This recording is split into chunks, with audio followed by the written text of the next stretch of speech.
Eu trabalhei como auxiliar de revisão de artigos da revista Vária História a convite da professora Regina Horta Duarte, que era a editora-chefe da revista, e permaneci nessa função até o fim do mandato dela. Trabalhei, portanto, na Vária História entre os anos de 2014 e de 2017. Quando Regina Horta assumiu a função de editora da revista, ela percebeu que seria necessário atualizar as normas de publicação e criar também um padrão interno de revisão dos manuscritos. Ela realizou uma pesquisa sobre o assunto, manteve o esqueleto das normas existentes, mas criou um novo padrão a ser aplicado. O que eu acho mais interessante é que quando ela me enviou essas normas e eu fiz a revisão do primeiro artigo e depois eu mandei esse trabalho para que ela verificasse, Regina percebeu que algumas das regras não funcionavam muito bem na prática. Elas poderiam até mesmo dificultar o processo editorial. Então, ela fez uma readequação do conteúdo de acordo com a realidade do trabalho. Eu acho que esse ponto é importante ser destacado, porque algumas pessoas pensam que as normas acadêmicas, né, as normas das revistas, elas são um tanto quanto arbitrárias.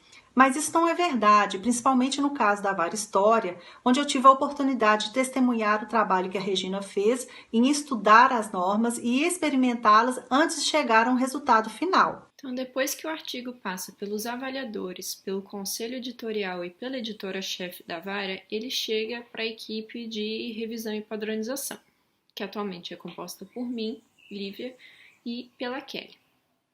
No nosso trabalho, a gente garante que todo artigo que vai ser publicado pela Vária esteja dentro das regras de padronização estipuladas pela revista e que constam lá no nosso site.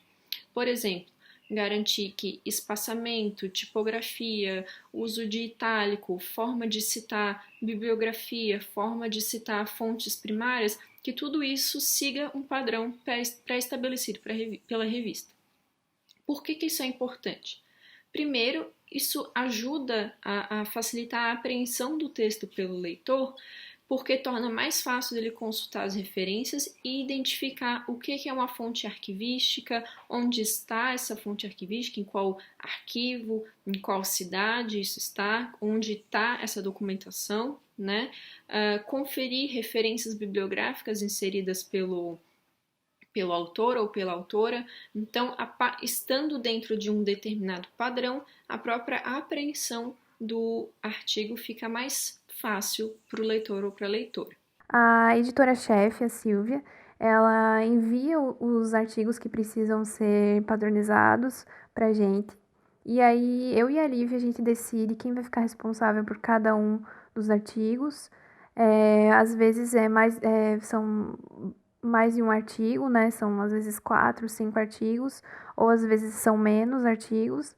Depende também da demanda, né?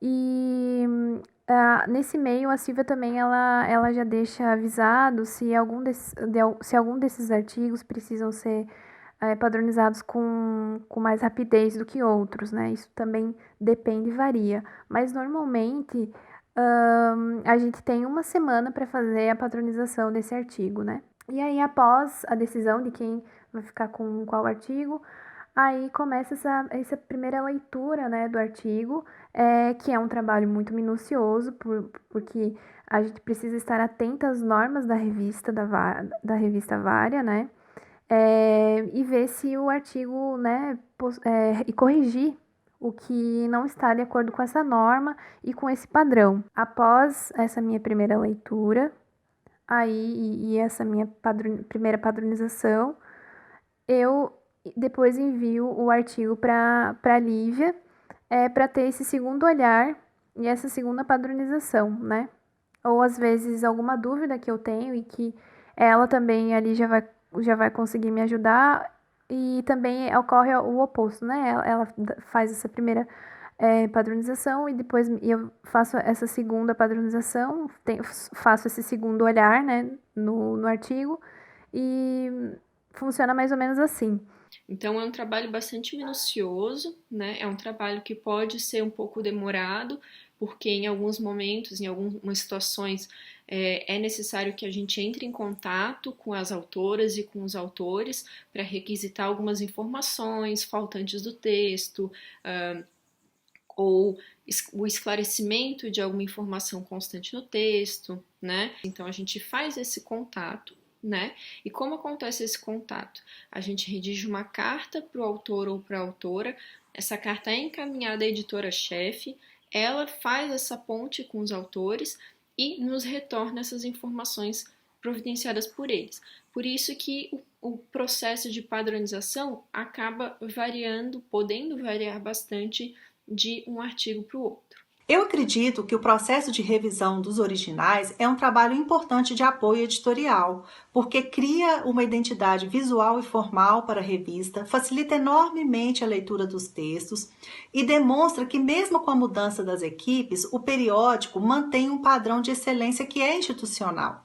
Então, todo esse padrão vária é assegurado pela equipe de revisão e padronização, que eu considero pessoalmente que é um ponto bastante importante para um processo de profissionalização da revista, né? Garantir que tudo que vai ser publicado sob o nome da Varia siga uma determinada identidade, siga um determinado padrão de qualidade, né? De que nós não publicamos coisas com erros. Eu tenho certeza de que eu me tornei uma autora melhor após trabalhar como auxiliar de revisão da Varia História.